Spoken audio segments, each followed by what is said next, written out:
It's a brand new channel, TV1. It's a brand new time, Monday at 9:30 p.m. It's the same show. Face the Nation, asking the questions that you want to be answered. Good evening and welcome to the show. Our topic of discussion today revolves around the new constitution. Do we really need a new constitution? Is a constitution being drafted based on political will or based on the whim and fancy, the aspirations of the public, that is you sitting at home? To discuss all this and more, we have four guests on our panel this evening. Let's start off with saying good evening to Mr. Rohan Hettiarachchi, Executive Director of PAFRL. Nice to have you on the show, Mr. Hettiarachchi. Also joining us this evening is Mr. Govind Dayasri, Senior Attorney at Law. He has done a lot of work in terms of the 19th Amendment to the Constitution as well. We saw him in action, and he's joining us this evening on the show as well. Good evening and welcome to the show, Thank you for inviting. Also joining us this evening is Mr. Krishmal Varanasurya. I saw you in green the last time. Now I'm seeing you in blue and green, both colors. All the colors. All the colors. Not changed the party, I believe. However, joining us this evening as a senior attorney at law as well, has done a lot of work in terms of constitutional law. Also joining us this evening is Mr. Kirti Thennakone, Executive Director of CAFE. Let's start off this evening, first round, with Mr. Thennakone. Mr. Thennakone, do we need a new constitution? Your time starts now. The present constitution starts on 1978, and it's almost 40 years ago. And this 40-year-old constitution had almost 20 amendments now. And some of the critics says that this is a constitution keep on changed with amendments to grab the power to the center. And there's a truth about that, except 13th Amendment and the 19th Amendment to the Constitution, we continuously grab the power to the center. And then the argument was that we need such a centralized constitution or the power entity to operate the whole country. And I think during the last 3 decades, continuously people shouted for devolution. The people looked for decentralized way of governance, and this constitution does not meet that challenge. This constitution does not meet these requirements. For this purpose, I think definitely there's a general argument, the general consensus among the people that there's a very big way of changing the whole thing. That means the new new constitution has to be replaced the present constitution. In the other hand, the genuine the structure of the 78 constitution is no longer here. It was subject to 19th amendments now, and these amendments totally changed the shape which originally it had. And the electoral reforms came on with different types and different time periods. And in the other hand, the executive powers which was vested on the president is no longer down there. We have gone for a different way of governing, and with the introduction of the new commissions, the bribery commission, police commission, and all these commissions at the moment. So you're saying that the 1978 constitution that is now being put in play is archaic and it has to change.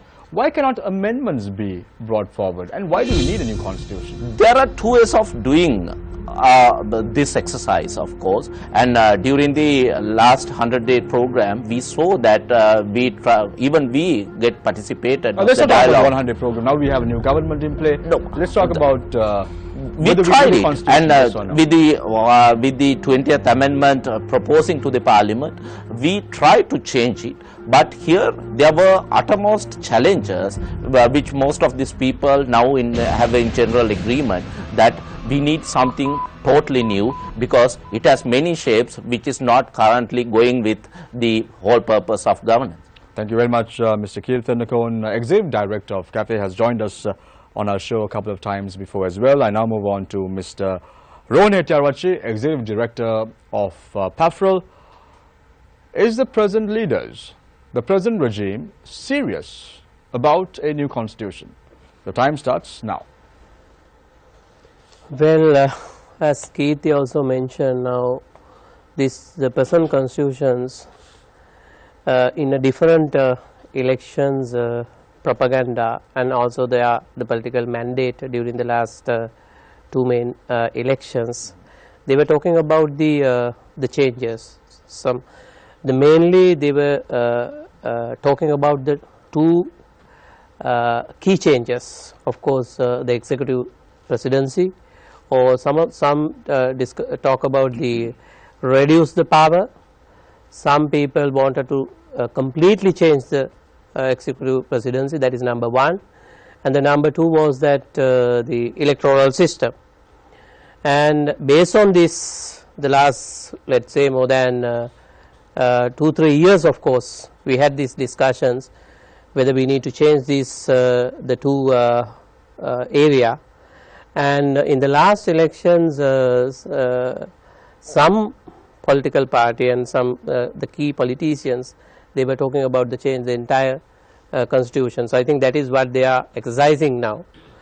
But I don't know whether they really want to change. I mean, all the political parties, whether they really want to change the entire constitutions, even though the government is preparing to change that, because we were hearing that other opinion also from the different some of the opposition political party.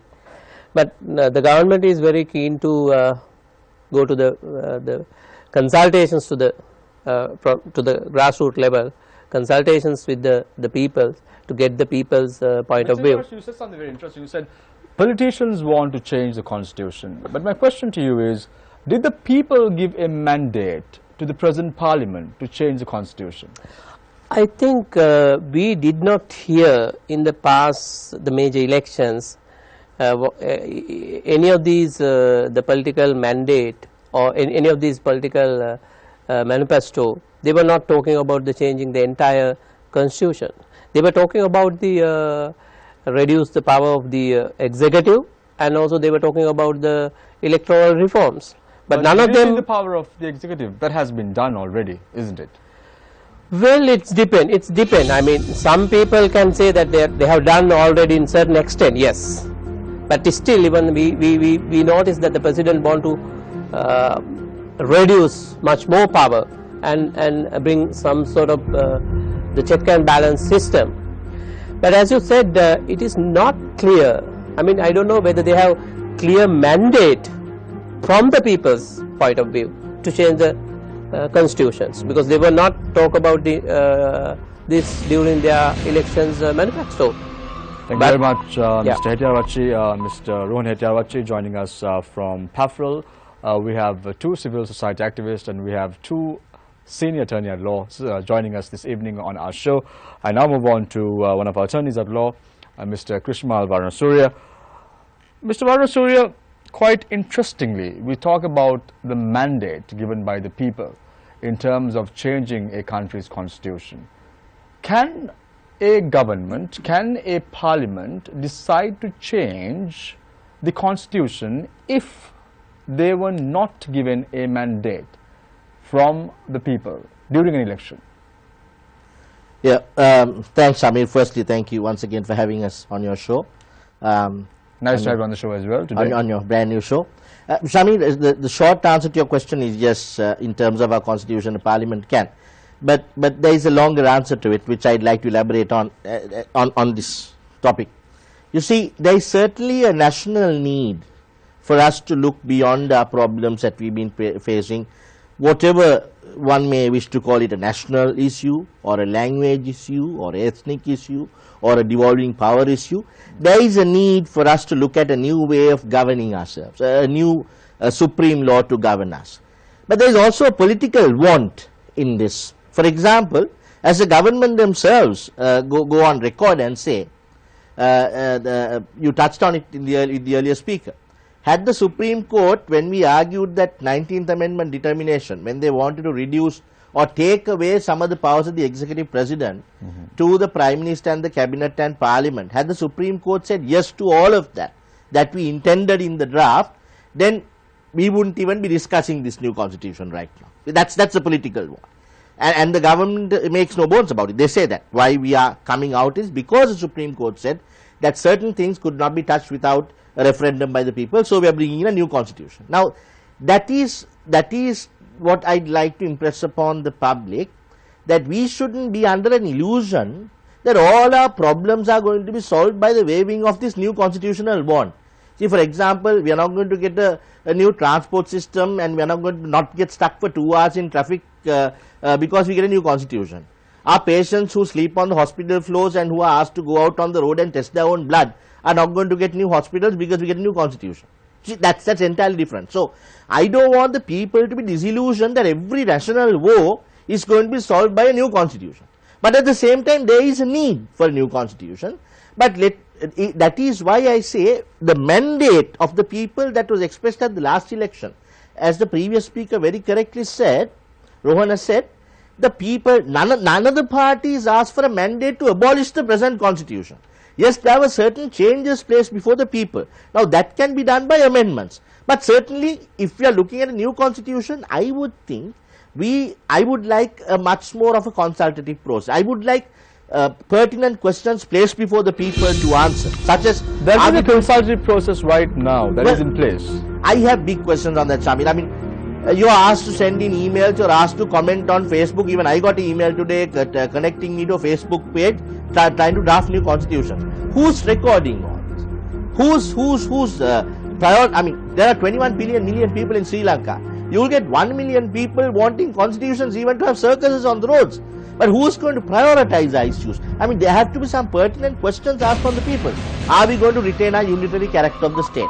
What powers are we going to devolve to the provinces? Are we ready to devolve things like customs, excise, taxation to the provinces? Are we ready to have a central government of one party and a more powerful government in the periphery of another? I mean, these are questions that you need to ask the people, and then we must have a thought out process of drafting a constitution. So we can discuss it as we go on. So that's my short and long answer. Thank you very much, Mr. Varun Surya, for that. Quite technical, but obviously during our journalist round, we will be posing questions from Mr. Varun Surya to have more clarity, to get more clarity on his statement. Let's now move on to Senior Attorney at Law, Mr. Govind Dayasri. Nice to have you on the show, Nice Mr. to be with you. We've seen a lot of work being done by you in terms of the 19th Amendment to the Constitution. However, now we're talking about a new Constitution. My question to you is, how ethical is it for the present Parliament to introduce a new Constitution without holding a referendum? Can they do that? Well, there's several ways that a constitution can be varied or amended or repealed. And there is provision in the constitution, unlike in the Salisbury constitution. So the parliament has always the right, if they so desire, with or without the approval of the people initially, to have a new constitution or sections of the constitution amended. But Shamir, to me, the making of a constitution might lead to the unmaking of a government. The reason is, remember the 1972 constitution of Mrs. Bandaranayake, they had a two-third majority. 1978, Mr. Jayawardena had a 5-6 majority, enormous, overwhelming majorities, and that is how they got a constitution. This time we are in a totally different scenario. It's a coalition government, minority government, a government of two opposing factions joined together. Now the question is, can a UNP SLFP government which doesn't have, which a third party emerge in local government elections round the corner, what is the developing story? To me, what looks like is that this will be a wonderful opportunity with a third party also coming into the scene for some of the present government's SLFP members to eject on the basis of coming out as heroes of breaking constitutions. So this, to me, is an exercise in futility. I don't think we are ever going to see a constitution amendment, leave alone two-thirds or get into a referendum stage. Even to get it on paper is going to be difficult. Why are you saying that, Mr. Dashri? Because we have a consultative process now in place. We know on the 1st of February until the 28th, there is going to be a consultative process going to each district and It's a getting talk the show. views of the people. It's a talk show. Framework. It's just that there'll be a lot of talk, lot of dialogue, lot of noise being made. But what is the action? Do you think that they would be able to get a document out, passed by 2/3 majority in Parliament, when they may not be able to? This might be the beginning of a breakdown of a government, which is very unfortunate, because constitution is something we could look at as something useful in the reconciliation exercise. I would tend to think it will be very useful if there is a possibility of getting the government on its own, if it could put forward proposals which have value, which will be accepted to all communities, then it may be possible to get a constitution working. But on the other hand, if you try to steamroll it to a parliament that is not so willing, parliament that is very diffused, I think nothing is going to come. So we saw it in the last government. They did a lot of talk of an all-party conference. What happened? Nothing. So there is no constitution in the making right now. There is constitution making efforts being made, but I doubt very much whether it will go very far. Thank you very much, Mr. Dashri, for your views as well. Let me open the floor for questions from our journalists. On to my immediate right is Nadim Majid. Nice to have you on the show, Nadim. Good evening as well. On to my immediate left is Sonali Vanagabadika. Nice to have you on the show, Sonali. And on to my far left is Faraz Shawgura. Nice to see you, Faraz, without some files today. Indeed. And just a notebook. Indeed. Let's start off from you today. Excellent. Thank you. One question. Krishman, it's for you.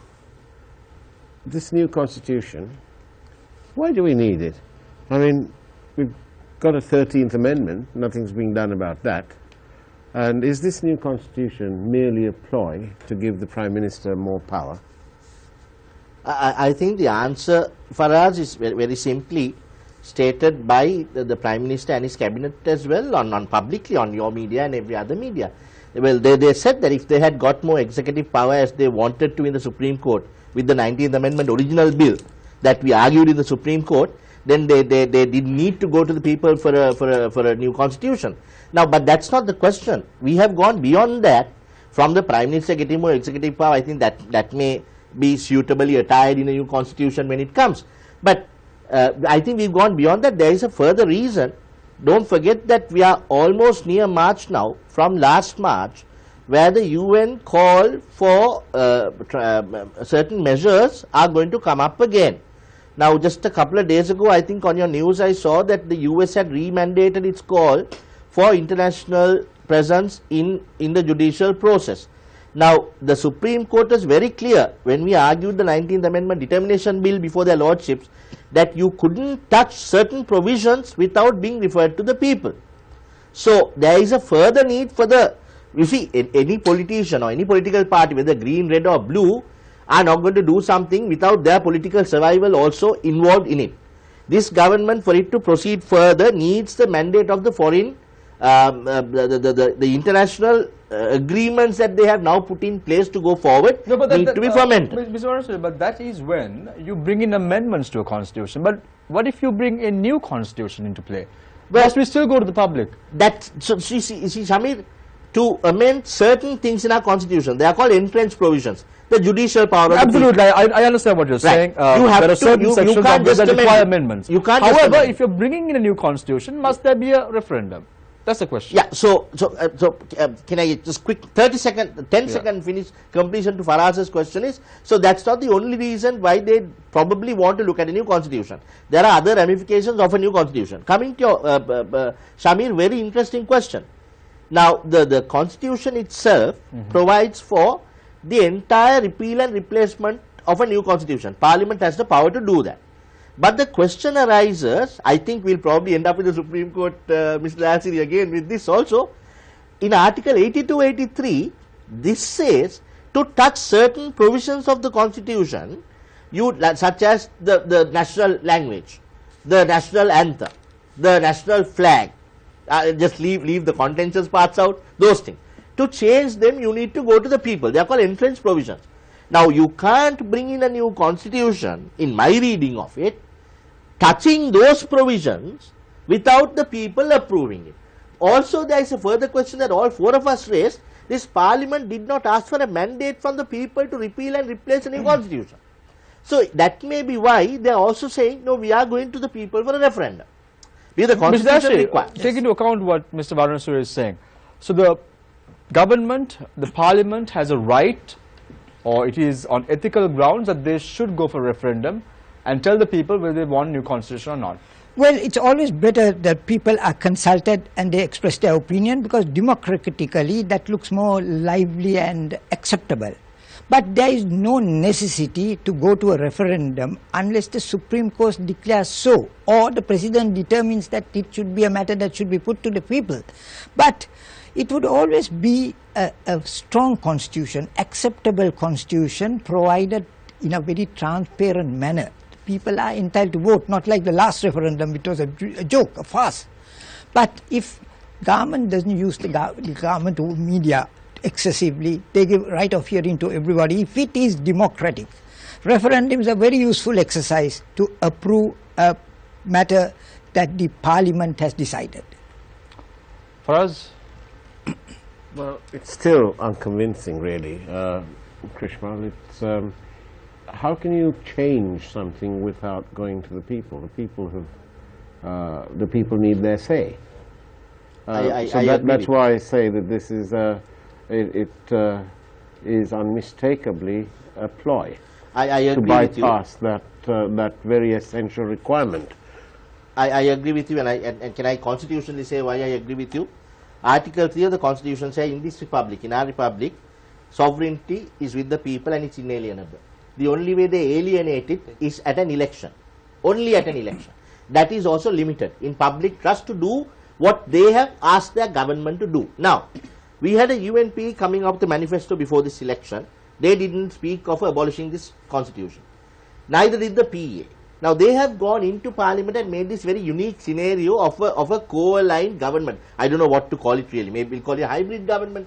But neither of them sought a mandate from the people to do this. So, my question is actually based on sovereignty. Yes, the constitution says that you can replace and bring a new constitution. But are they not violating the franchise, the sovereign power of the people by trying to go forward with this? That's why I say it may be better for them to have a consultative process with the people first, with some identified questions. Maybe number one can be, do you want a new constitution? And if the people say no, forget it. You know, that may be a better way of going around it, because it's unclear whether the people mandated this, what we are trying to do now.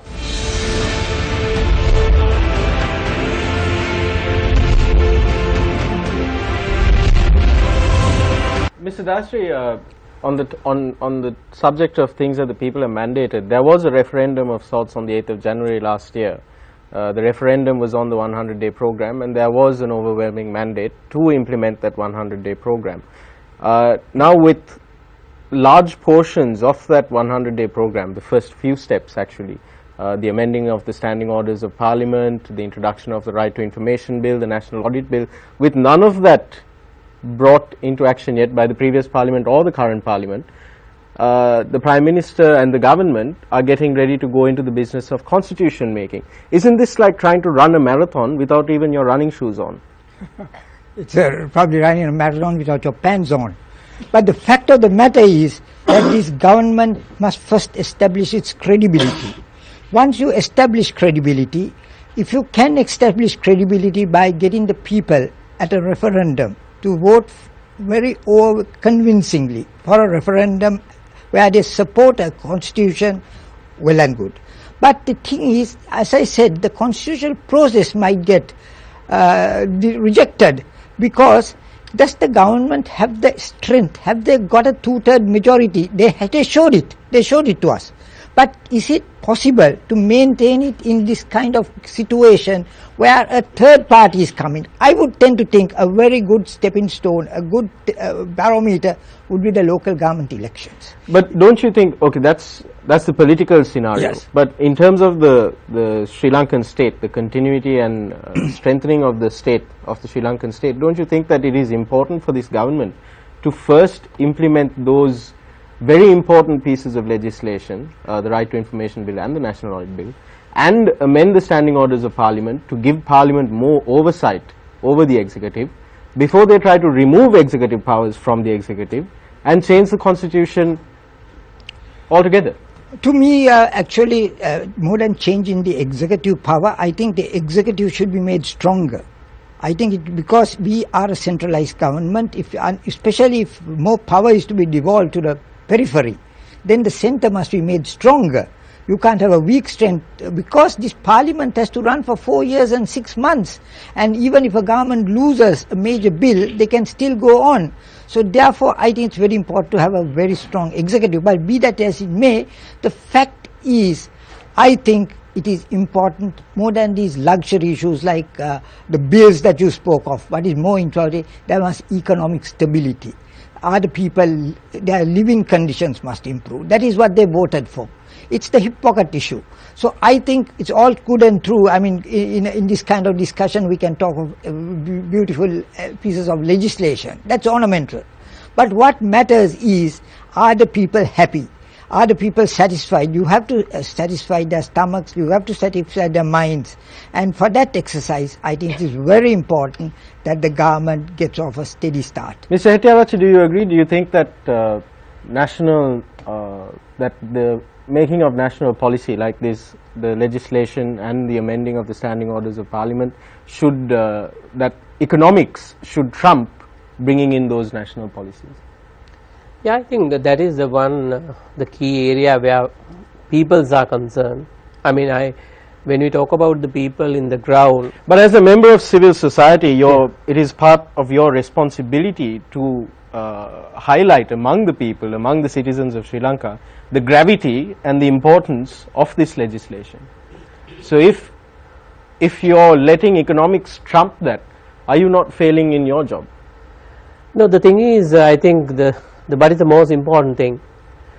For me, I think most important thing is the people of the country, what they are feeling. So that is why all of us are talking about the mandate of the constitutional changes. So what is the most important for the people at this moment, and why they change in the government in the last the two main elections? Because they wanted to change the executive, or they wanted to change the electoral system, or they wanted to change that is the interesting thing, isn't it, Mr. Hettiavacha? Because we see all these politicians who come on board and who come on the stages and say that the people want to change the executive, the people want to reduce the powers of the executive. But do we really know what the people want? Is that what the people want? Do the people of this country even know what the responsibilities of the executive are? So that's why I'm saying your role as civil society, shouldn't it be to educate the people on what the separate tasks of the separate arms of government are, and to educate them on the gravity and importance of having this legislation? Because we saw civil society doing this in the run-up to the election. I think, we can give a different answer for that your question. Number one, we should look for the political realities here. Now, the president 2 times continuously said that he will for the abolishing of the executive presidency, and literally and in practice and ethically, I think he cannot run for a next presidential election. And from that perspective, definitely the president want a new constitution, or in the other hand, he want the constitutions to amendment. You're suggesting that the president is going to contest in the future? I think in ethically, now what happened with the funeral of Madhurabe Sobhitatero's funeral day, and I think, President do ethically, he cannot run for a next presidential election. So for that perspective, or definitely he want to have a change of the constitution, he want to change the system. In the other hand, as Mr. Gomin Das very correctly said, we are seeing the third party is blooming in some sort of a way, and definitely what does it mean politically? The SLFP is going to divide, and that favors the UNP. In the other hand, the other political parties, the smaller political parties, are getting much smaller these days when it comes to the JVP, except the TNA for that matter. The power is just Mr. Telugu, I feel my question has not been answered. My question is this: true, there is political realities that you have to contend with. So these political realities are the ones who is pressing and the demanding for a new constitution. But don't you from the think that political civil perspective. society has a role to play Definitely, in ensuring that these demands for change come from an educated citizenry, that a citizenry that is aware of We these were things. talking about the constitutional amendments. We were talking about the change of constitution for at least 20 years. That's why Chandrika Bandaranaike's constitution came out. And there were 3 drafted proposals on the constitution with Mr. Dayasiri, and all these people were engaged. So many experts were engaged with this constitutional building. This dialogue has gone for now at least for 2 decades. So we are having experience, we have talked about, we had enough talk shows, workshops, all the discussions for such a long time. For a second, let's give an opportunity to Sonali as well. Yeah. Yes. Mr. Thennakoon, when it comes to having a third Republican constitution, both President Maithripala Sirisena and Prime Minister Ranil Wickremesinghe have gone on record and they've said that the unitary nature of the constitution will remain.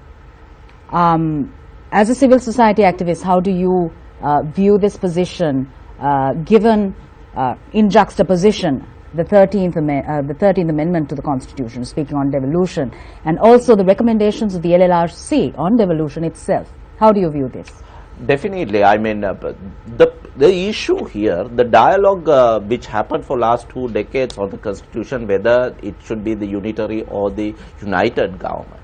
And I think with the 13th Amendment, from the center, the power has gone to some extent to the provincial councils, and that's, I mean, these powers cannot get back to the center of the power. So, more devolution is one other option to deal with.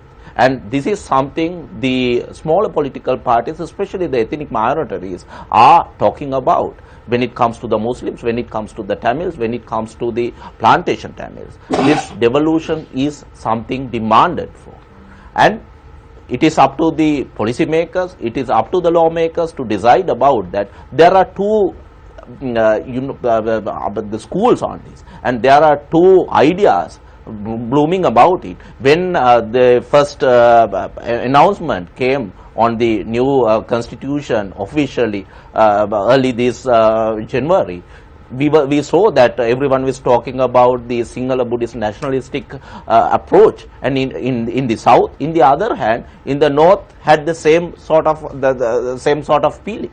So are we going into this particular mess, or are we going to redefine the Sri Lankan national identity, for that matter, is very much concerned thing. And when it comes to the Sinhala and what happened in Homagama courts, are indication that definitely we are going to face very, very sensitive months coming on when this particular dialogue develops. Mr. Gomin Dayasri, how do you propose that balance can be struck between these 2 competing interests?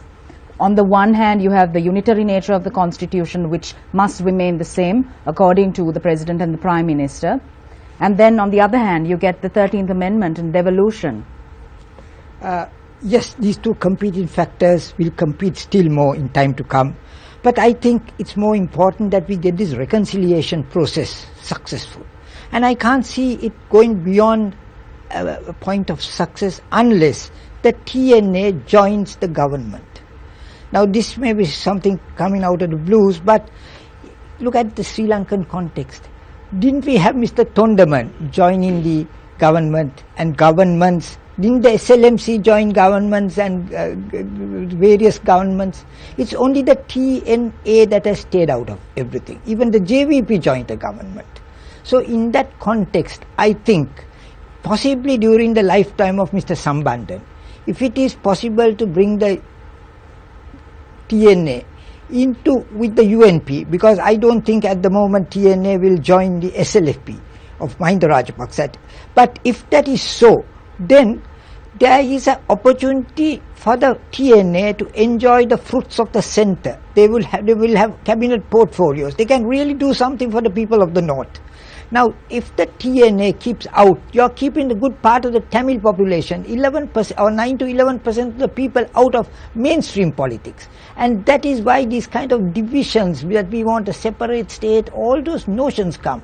I think if we are going to work as a united country, as a country that is going to be unitary in state, but there is a common brotherhood, I think it is very important to learn from the Mr. Tondaman's example, learn from the SLMC example, and let the TNA, which only I think for a short time during Mr. Dadisena Nayaka's period, Federal Party was part of the government with Mr. Tiruchellam as a minister.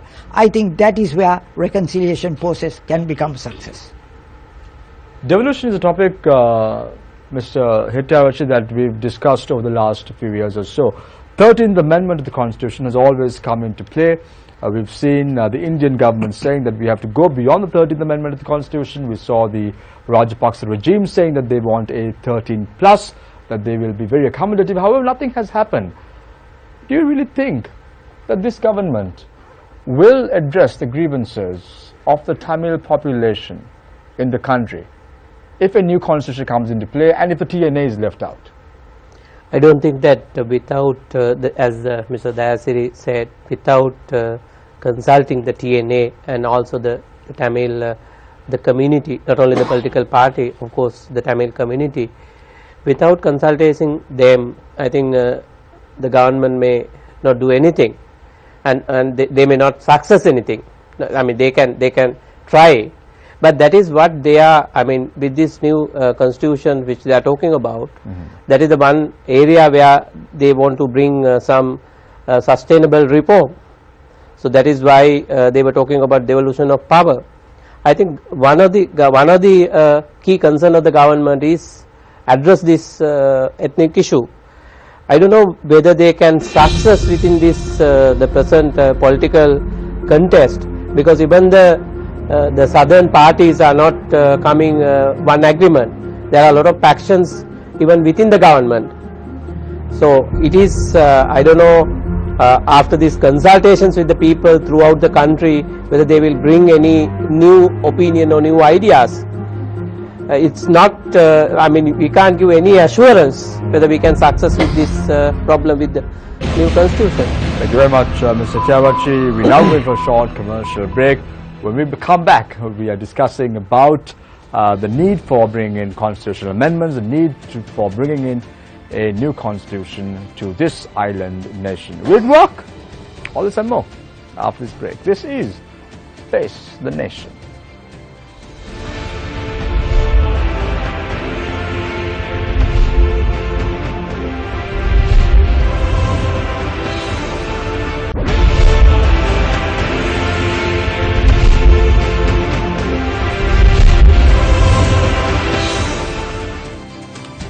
Welcome back. This is Face the Nation. We start off the third round with Mr. Gomin Dayasri, Senior Attorney at Law.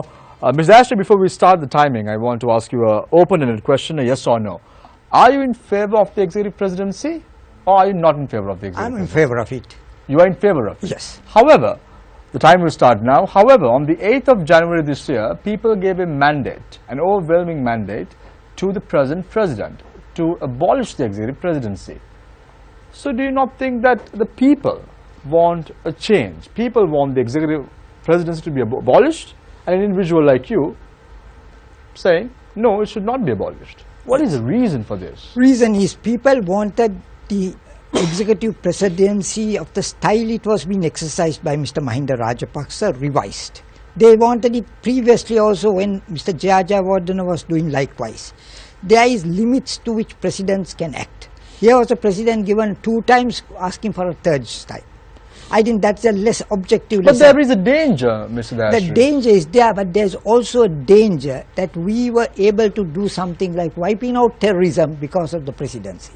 But that's the past. We're looking at the future. No, we're looking at the present, isn't it? But we look at the past to get examples. Now look at if not today, would we be able to talk this easy? Would we be able to travel this easy if terrorism was there? Would terrorism have ever disappeared from this country if there was no executive presidency, if it was given to parliament, the parliament as it is today? What are their capabilities? So I think executive presidency is a necessary thing, and it was necessary so that J.R. Jayawardene, if you remember, brought it into the 1972 constitution. People think it came from 1978. No, it was built into the 1972 constitution when he reverted from an MP to a president. And that is why I say that to make this country strong, make this country, especially don't think that there is no terrorism. Terrorism is worldwide. If we get it in any form, whether it is LTT or ISIS or whatever form it comes, we must have a central figure that can combat terrorism. Let's forget about terrorism. Let's forget about the past for a minute, Ms. Dayasri. My question to you is very simple. Isn't it a danger to have the executive presidency quipping the example that you brought forward, the former president who went for the 18th Amendment to the Constitution? The important thing is there must be, if there is a strong presidency, there must be also provision to suppress him if he exceeds powers. For example, if he exceeds powers, there should be even during his period or other times you should not have immunity given to him. Now there is no immunity. People can file petitions against him, can take him to court. So I think a presidency is a necessary power with other equipment to suppress him. However, you are saying, Ms. Dayasri, that there should be a strong executive at the center. What does that mean if that's the case? It means that when we have weak parliaments, now look at the parliament today. Can one party form a government?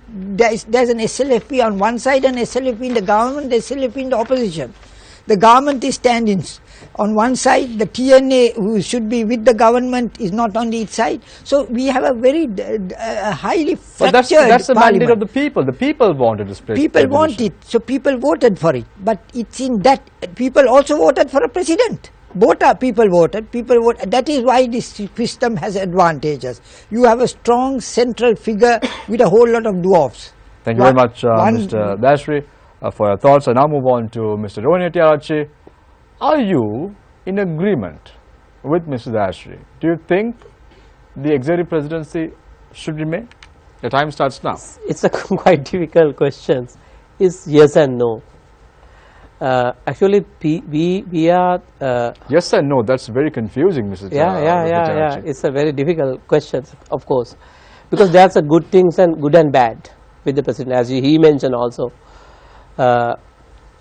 But I mean, if I say the direct answer, I'm favor to the president, so system, but there should be a check and balance, because we in the last decades we have some bad experience, but in practically to take some sort of the decisions to run the country, we need to some executive authority, because if take an example as a present parliament. Now Mr. Dayasri also mentioned that without the executive presidency, whether we can run this the parliament, run this government, because of the executive power.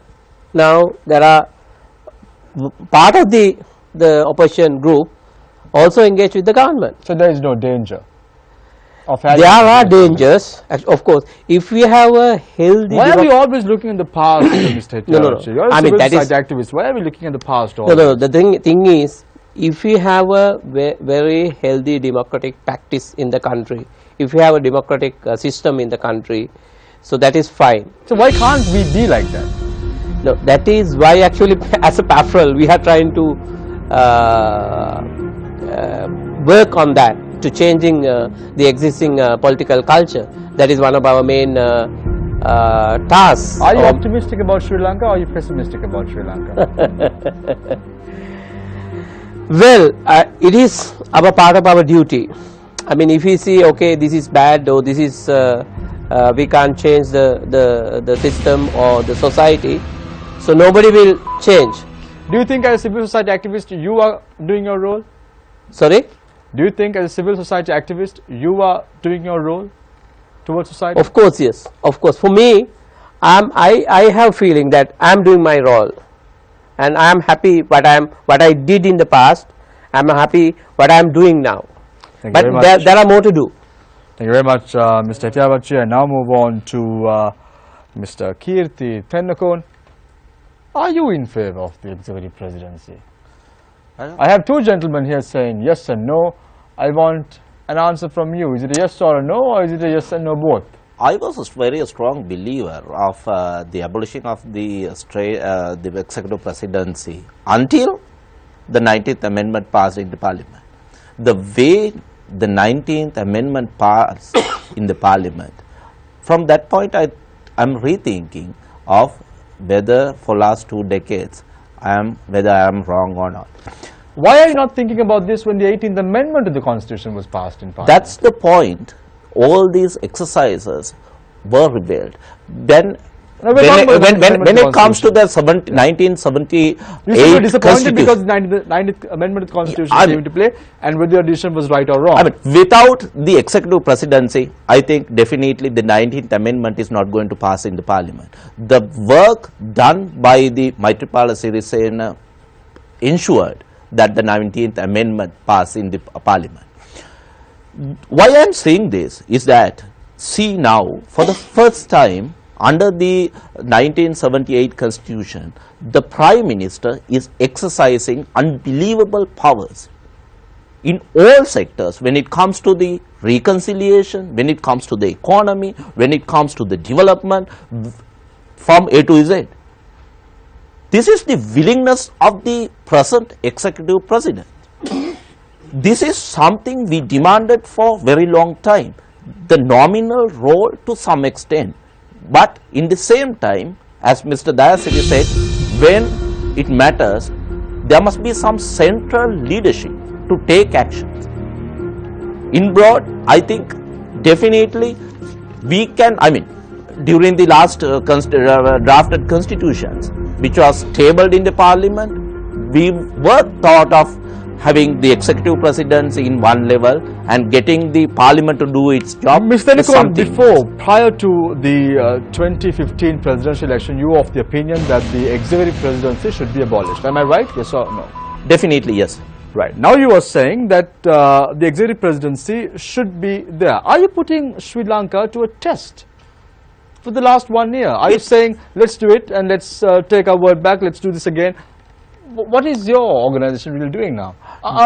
Definitely as an organization, yes, we were fighting for abolition of the executive presidency. But now you're saying something different, 1 year after. What I said is that the present context, when a centralized entity which is vested with so much of power is willing to develop it to the different levels, still there's a space. A month after you will change your opinion again. It depends on how the characters. I mean, this is this. We are talking about the systems. The systems Sri Lanka change. is not on a test. With the 19th Amendment, the system changed, like as it happens with the 18th Amendment, which toppled the government finally. Right. Thank you very much, Mr. Tennakon, for your thoughts. I now move on to Mr. Krishmal Varanasuriya, attorney at law. I'm posing the question to you as well. I have two gentlemen saying yes and no, and I have a third gentleman saying yes, it was good, no, it's not good, and then saying yes and no again. Posing the question to you as well. Do we need the executive presidency? Do we really need it? The fourth gentleman will say something entirely different. I'm waiting for your answer. We don't need an executive president, but we need a president. We don't need executive presidents with the powers of executive presidents that we see in the 78 Constitution.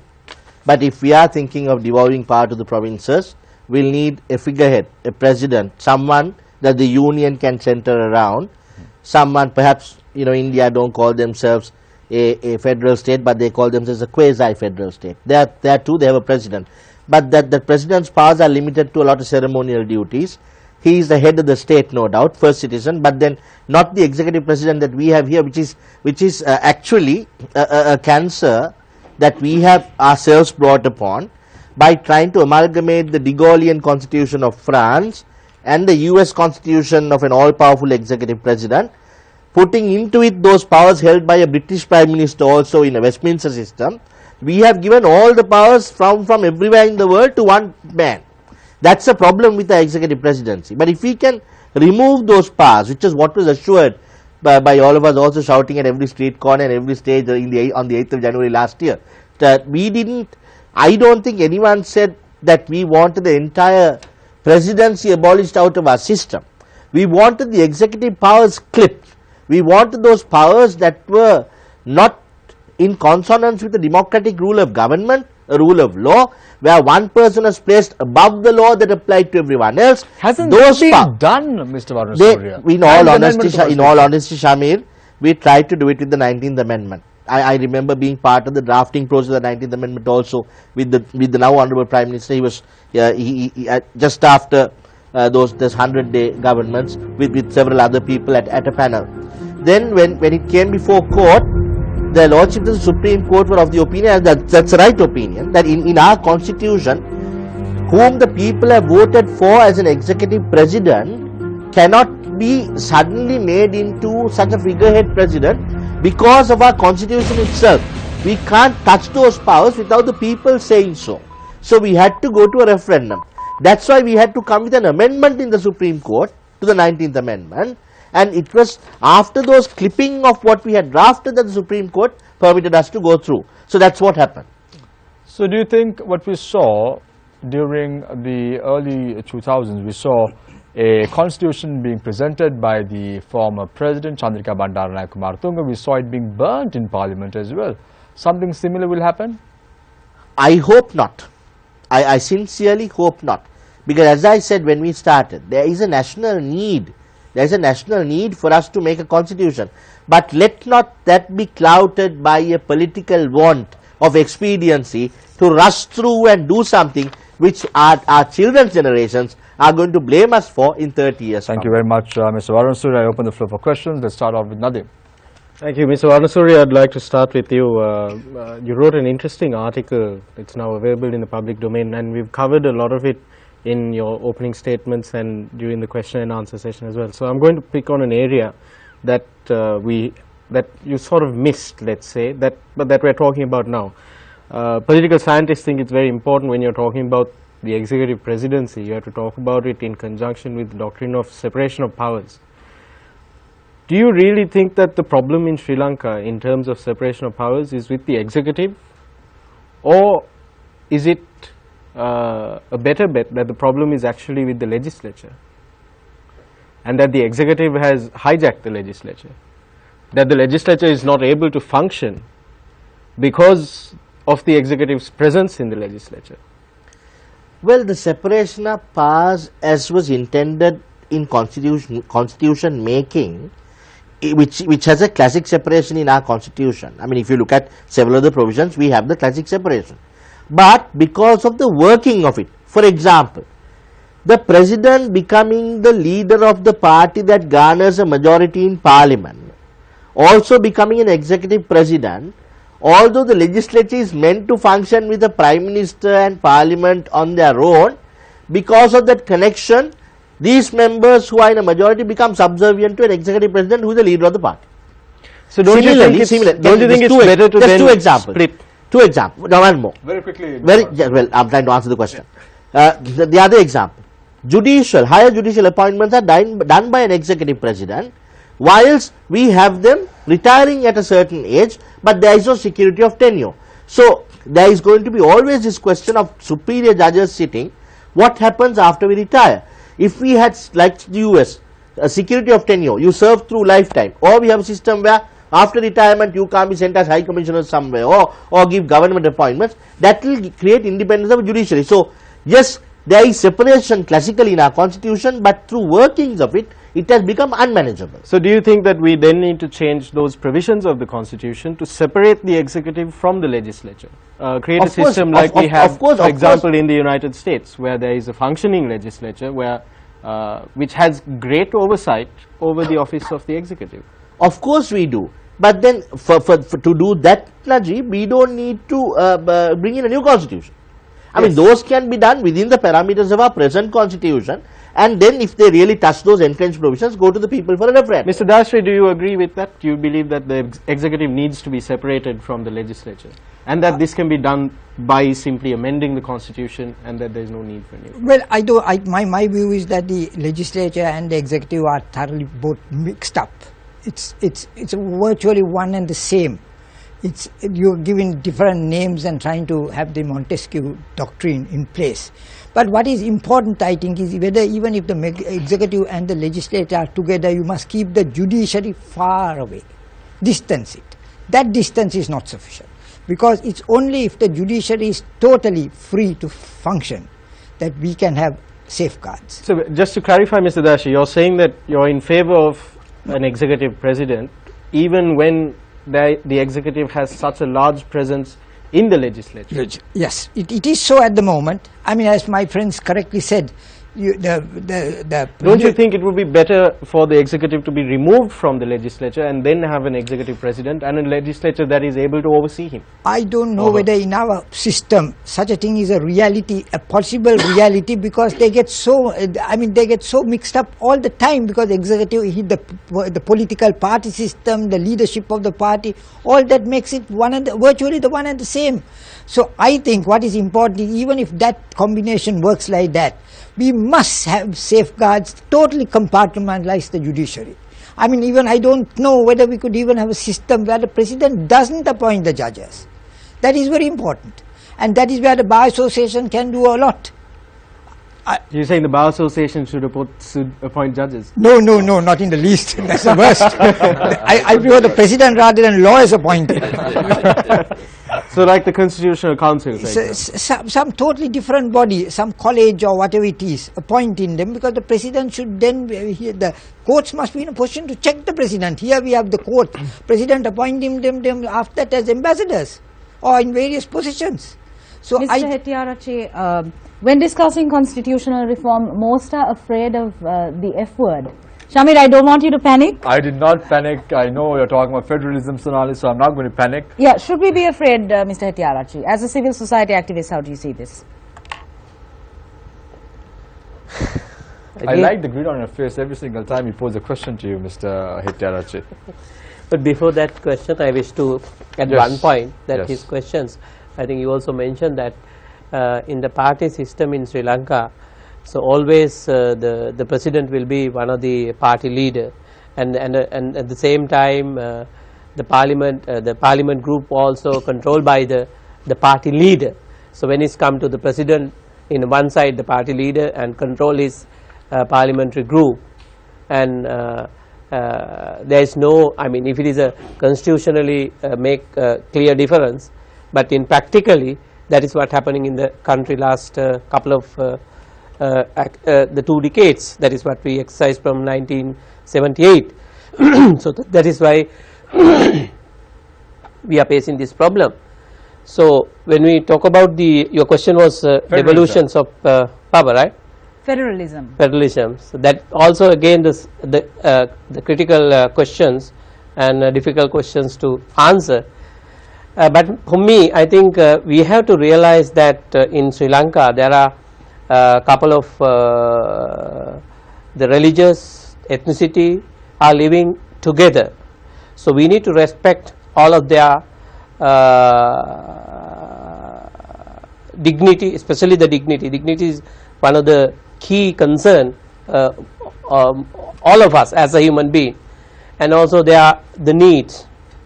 And we can't say, I mean, whether we need to go beyond the 13th amendment, or whether we can get some sort of solutions within the 13th amendment. It should be decided by the people of the country. Do we fear the word federalism? Sorry? Do we fear the word federalism?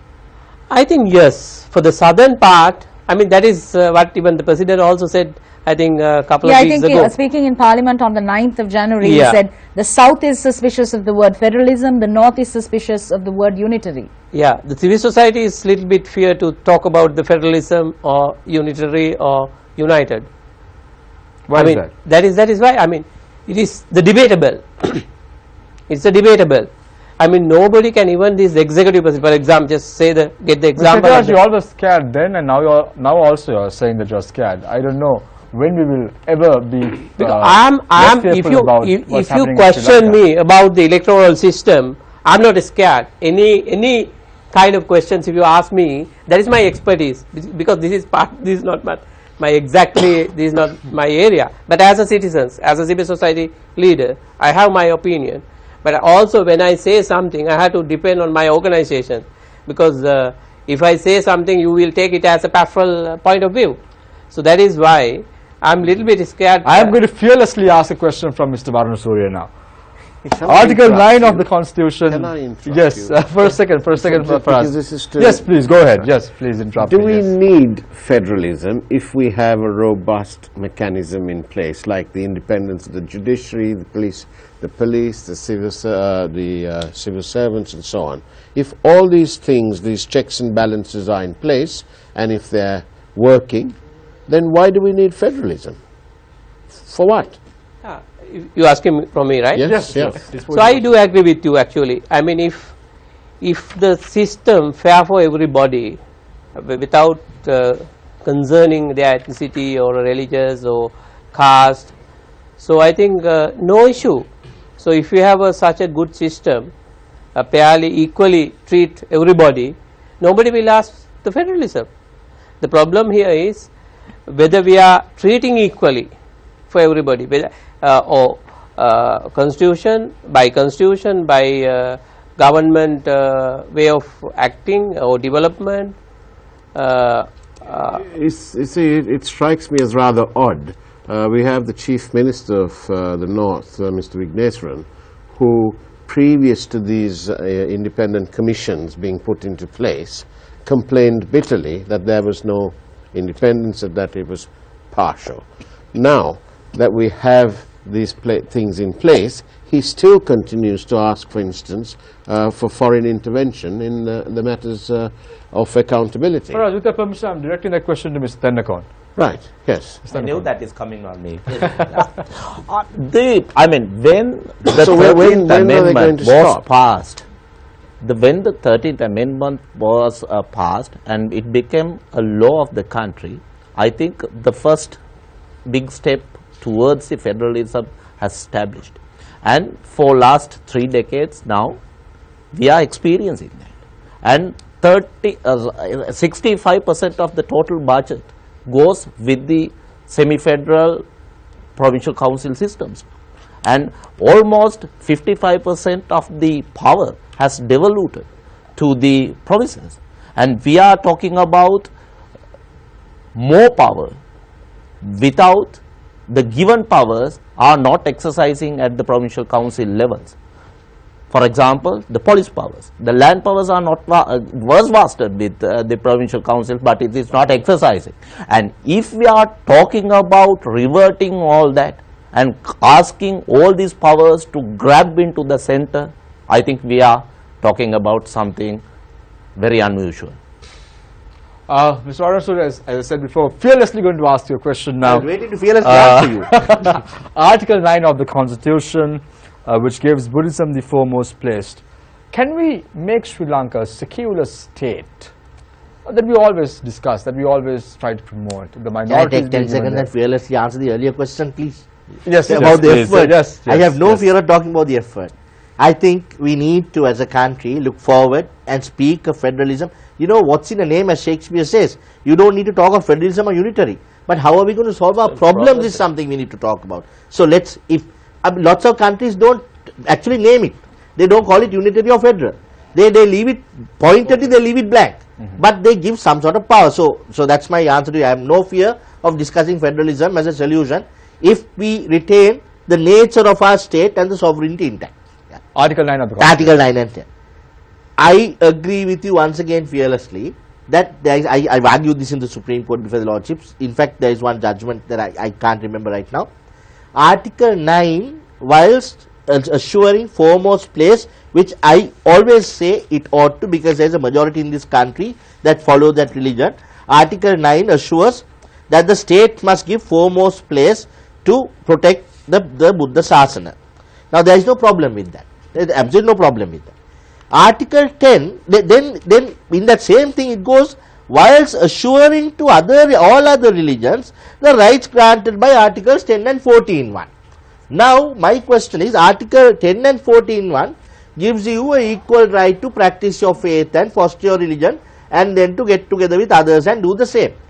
the dichotomy for me is you can't assure foremost place to one and assure equal rights to others, because that can't happen. It's not practical. It's not practical. So then my question, Mr. Varnasuriya, is this. Article 9, when it says, it's very vague, it assures foremost place. What does it mean by assuring foremost place? What does the state have to do to protect what we do, you know, What do you mean by what we do? I think continuous states, continuous. Is Article 9 an article of the Constitution that is in practice, or is it just an article that has been introduced to placate the masses?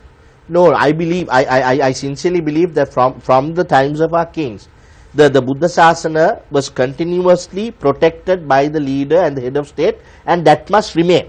That must remain, because Sri Lanka is one of the few countries that still retains its religion, and we must protect that. The Buddhism, yes. Yeah, but my question but we have to solve this problem of the dichotomy. You can't assure foremost. You must ask the people, how do we solve it? You know, that's one of those questions that I said earlier. We must place the list before the people and say, how do you want us to change your constitution? Do you still want to continue this and then assure other religions equality, or how are we going to get over it? Now there are several judgments that are from the Supreme Court that have come interpreting these two provisions subsequently. We need to look at that and then find wording that won't harm any religion. Mr. Dash, are you in agreement? I got an answer to that. Look at the British Constitution. You say it's a very fair constitution, we have Bill of Rights, but the head of the British, the monarchy, according to the Union of Settlement Act, has to be an Anglican, from the Church of England. Look at all the Muslim countries. Some countries have Shiite as the main, some have the other one, Sunni. So that is so in number of countries have Catholicism. You have a papal state. So in the midst of it, it is Sri Lanka, where there's near 70% population, which has a historical background. If you try to, all that it says is it gives prominence to Buddha Sasana.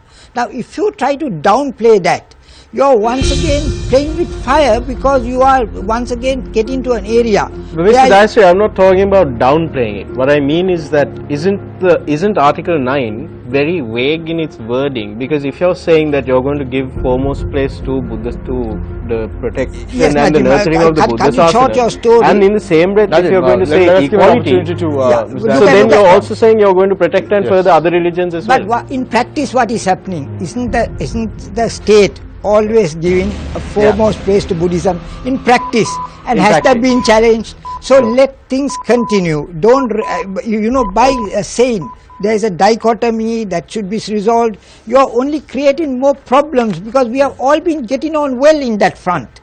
Don't create problems. That's why I say I don't think. Can I just correct what you said? Can I just correct what you said? We shouldn't say that there is equality to other religions. That's not what Article 9 says. Article 9 assures foremost place to Buddhism, and the state is under a duty to protect and foster it. Article 10 says. Then in that it says, whilst assuring the other religions the rights granted by Articles 10 and 41. Now the rights granted by Article 10 and 14(1) are to promote their own religion and practice it. Now, as I agree, there is absolutely no problem, because we seem to have been working. This system is working, and more than any wording in a constitution, we as a nation have been intermingling very well with the people.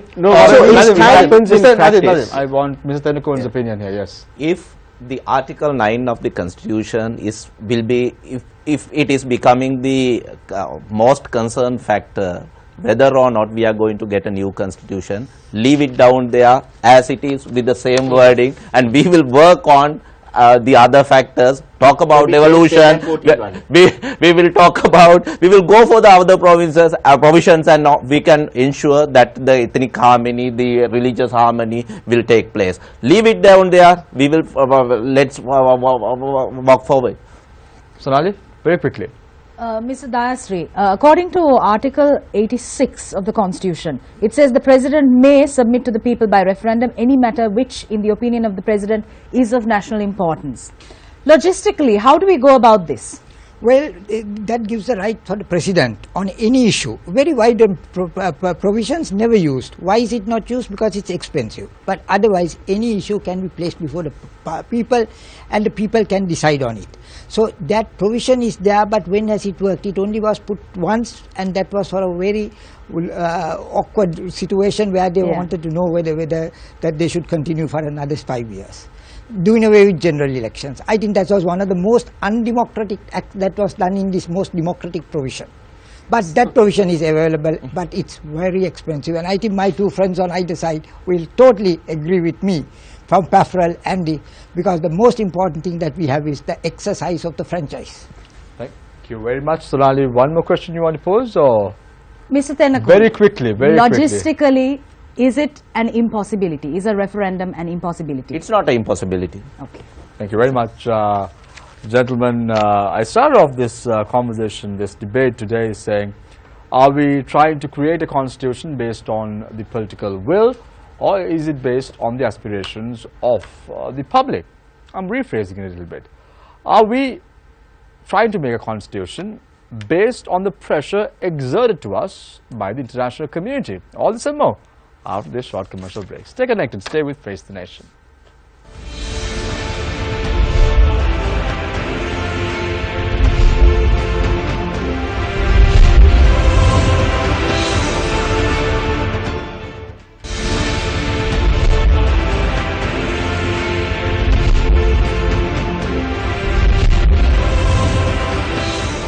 Welcome back. This is Face the Nation. Last round, final round of the show. We start off with Mr. Keith Tennakoon, Executive Director of CAFE. Mr. Tennakoon, where we stopped before the break. Are we trying to create a constitution for the politicians, for the people, or is it for the international community? The time starts now. It seems like at the moment, the way it all happening, it is for the politicians. There was a demand from the masses, there was a demand from the civil society to change the constitution, but the present movement of building a new constitution, it seems like a bit different. The approach is totally unpredictable, and now the group of people going to each and every district looking for new proposals, ideas, you can call whatever it is. As Krishmal said, the Facebook is also sending information, proposals, opinions, you call it. So more than what we are expecting is coming on.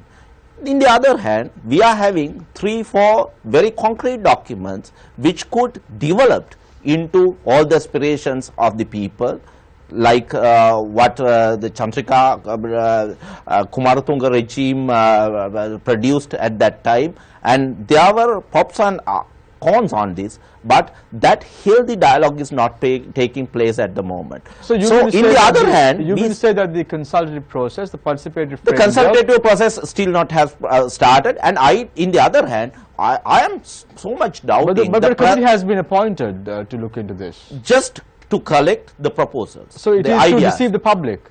It's, I mean, what is the documentation process of these proposals or the ideas or we cannot see that. In the other hand, the shape of the new constitution has not defined by either president or the prime minister, and that's why the more and more people make so much of suspicious that this is to just let the 4.5 years go, and then all of a sudden says, we have done our best, let's face the reality, let's go for the next presidential election. Thank you very much, Mr. Tennakoon. I now move on to Mr. Hettiarachchi. Who wants a new constitution? The people, the international community, or the politicians? I think I also agree with Keith in certain extent. Mostly the politicians are very keen to have a new constitutions, but at the same time I think we can't forget that during the last elections the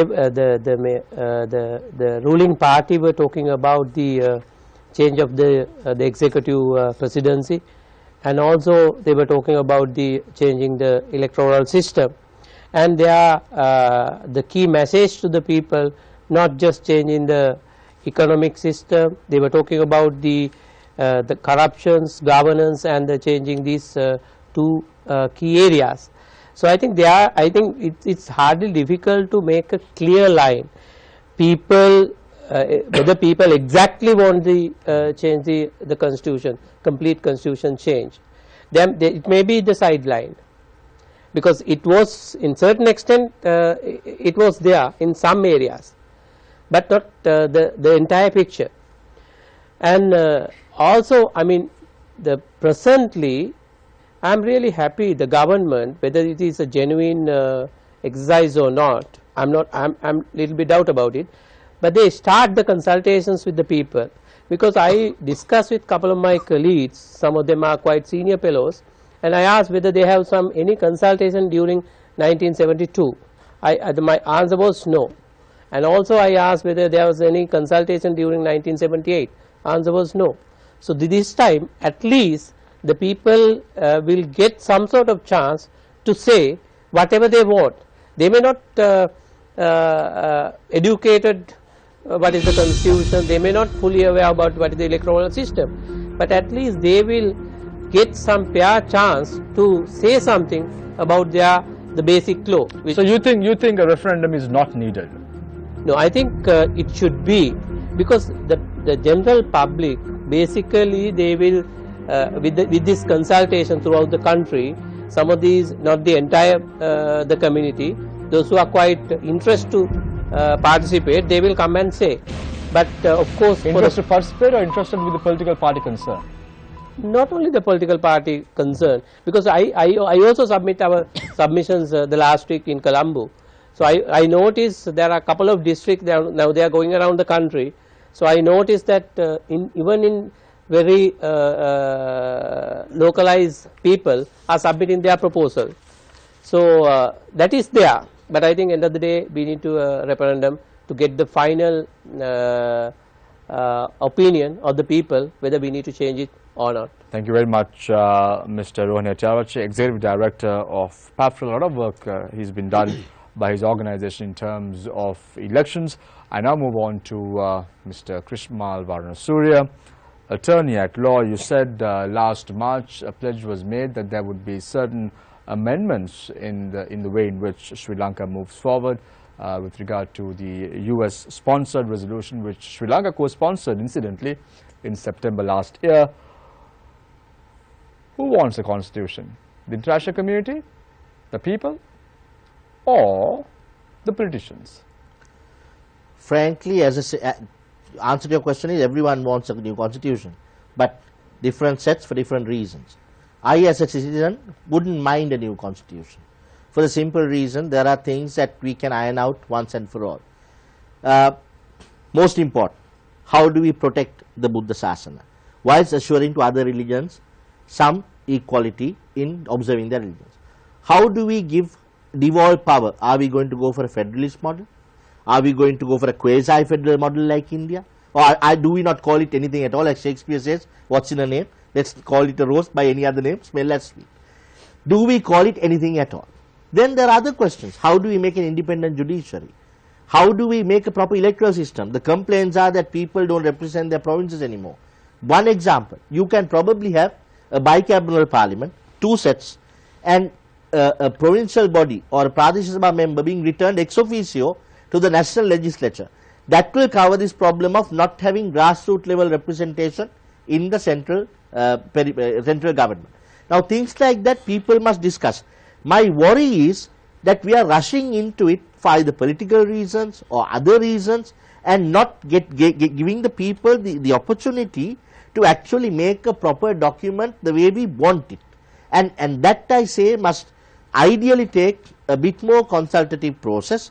Let's not rush into it. Let's take the time that we need to make a new constitution, and then ideally place some questions before the people rather than telling 21 million people to send on Facebook and email and in 24 districts all suggestions. Like Keith said, we don't know how it's being recorded, who is vetting it, how many of these suggestions will actually go into the draft. Let's give them an identified set of questions, at least some priorities. How do you answer this? Yes and no. Based on those responses, let's then start drafting. Let's not rush it for political reasons, but let's make a proper system that hopefully will survive the test of time. And that is what I think we should. Thank you very much, Mr. Varanasuriya. The final say from the panelists, of course. I throw the ball to the court of Mr. Gomin Dayasri. Ms. Dayasri, Same question. Excuse me? Same question. Same question Right. indeed. I'm Politicians or international community or the public? I'm rather worried about the international community, the last people who should meddle in our affairs. And that is happening. I saw the other day Norwegians coming with their experts. The Americans are in and out saying what we should be doing.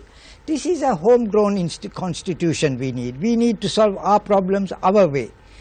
I can understand if we got some expertise from those who know the law, like, or who are closely associated, like the Roman Dutch law or the English law from South Africa or Britain or India.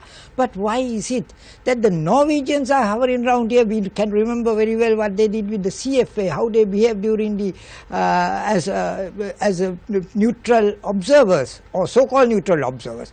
So we must be very careful to keep the international community out of this exercise. Do it on our own. We look like the 72 constitution, look at the 78 constitution. We didn't go running around the world begging for advice.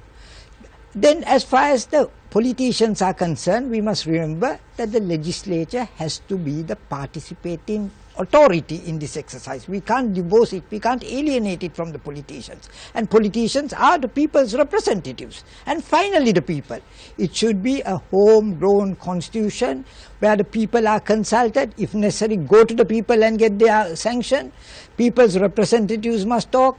You must have an open discussion. Media must be brought into the thing. You must make it transparent, make it very democratic, and have take the best of everything and have the most viable constitution we can live with, which will bring the parties together. That is why I've been advocating this theory that if at the center, if the TNA and the government can get together, I think we can solve many a problem. And I feel it can be done only during the lifetime of somebody like Mr. Sambandan, Mr. Sumandiran can help. I think we need it. But finally, my last day is it must be very democratic. The judiciary, the executive must have no role. We have seen Supreme Court judges appointed by the executive for no reason at all. So those things must be done away with. Thank you very much, Mr. Dayasri. Thank you very much, Mr. Rohan Hettiarachchi from PAPRL, Executive Director, for joining us this evening. Senior Attorney at Law, Mr. Gomin Dayasri, thank you very much for joining us this evening. Mr. Krishmal Varanasuri, Attorney at Law, thank you very much for joining us this evening, as well as Mr. Keith Tendakot, Executive Director of CAFE, for joining us this evening. Discussion revolved around the country's constitution. Thank you very much, Nadine, for joining us. Sonali is also an attorney at law. Thank you very much, Sonali, for joining us and sharing her expertise, as well as Faraz Shagutali. Thank you very much, Faraz, for joining us, the host of the MTV Newsline program, and he's also an investigative journalist. Thank you very much, Faraz, for joining us this evening. I posed a question to our four panelists during my last round. I asked them whether the constitution is being drafted based on the people's will, politicians' will, or the international community. Mr. Rohan Hettiarachchi was of the view politicians and public. Mr. Keith Tendakot was of the view politicians alone. Mr. Krishmal Varanasuri was of the view that everyone needs a new constitution, and Mr. Gomin Dayasri said worried about the international community. We discussed about the country's future. I leave you tonight with a quote. A new constitution should mark a renewal of the political life of citizens, with a break with the past and with positive hopes for a better future. Next week, same time, 9:30 p.m. on TV1, Mondays. Face the Nation. Thank you very much again. Good night. God bless.